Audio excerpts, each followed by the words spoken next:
বর্ষার শুরুতেই রাজ্যে ডেঙ্গির বলি এক ছাত্রী। দমদমে ডেঙ্গি আক্রান্ত সপ্তম শ্রেণীর ছাত্রীর মৃত্যু হলো। মৃত ছাত্রী দমদম পুরসভার 18 নম্বর ওয়ার্ডের বাসিন্দা বলে জানা গিয়েছে। ডেঙ্গি আক্রান্ত হয়ে মৃত্যু হয়েছে এমনই উল্লেখ রয়েছে তার ডেথ সার্টিফিকেটে। গত 19 জুন জ্বর নিয়ে তাকে ভর্তি করা হয়েছিল তপসিয়ার জোডিয়াক হাসপাতালে।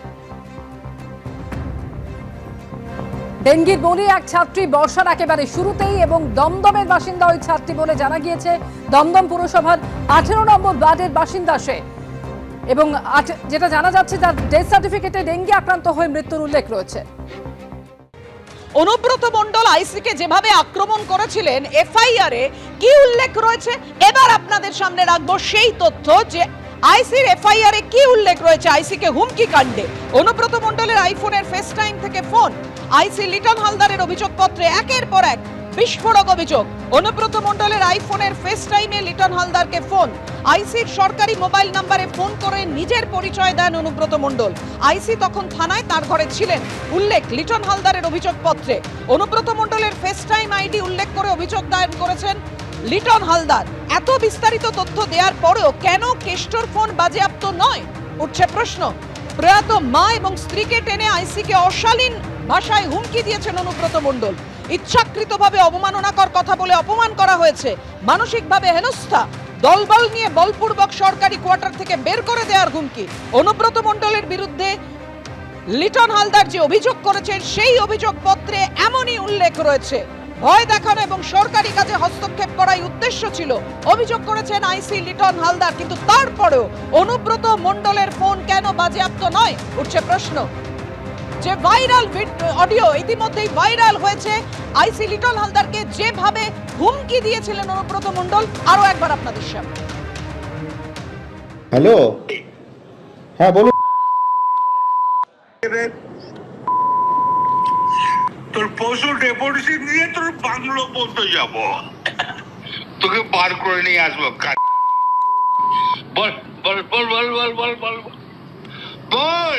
হ্যালো, বল। না আপনি কি বলছেন?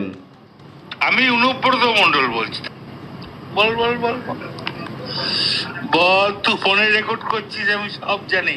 না না, পশু যখন ডেপুটেশন দেবে না, তোকে কোয়ার্টার থেকে মারতে মারতে নিয়ে আস। না কি হয়েছে, মানে ঘটনাটা কি? জানিস না সিঙ্গিতে কি হয়েছে? হ্যাঁ হ্যাঁ, এই পশু তো কাল পশু ডেপুটেশনের ডেট কর, বার করে 13,000 বোলপুরের লোক হয়েছে না? 13,000? 12,000 লোক হয়েছিল বোলপুরে। প্রচুর লোক। কথা বলেছি তোর মাকে ইচ্ছা হচ্ছে রে বউকে।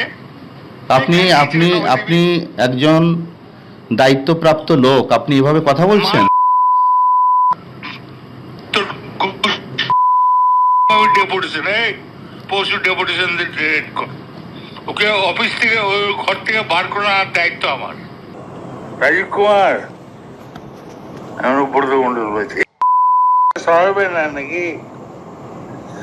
হ্যাঁ,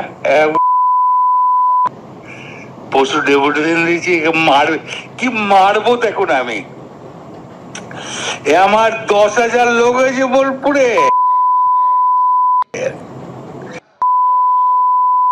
10,000 12,000 লোক হয়েছে। এক কাজলের গু খায়, তাই না? আমাদের ভুল বললাম? আমরা কারোর লোক নই, আপনি ভুল ভাবছেন।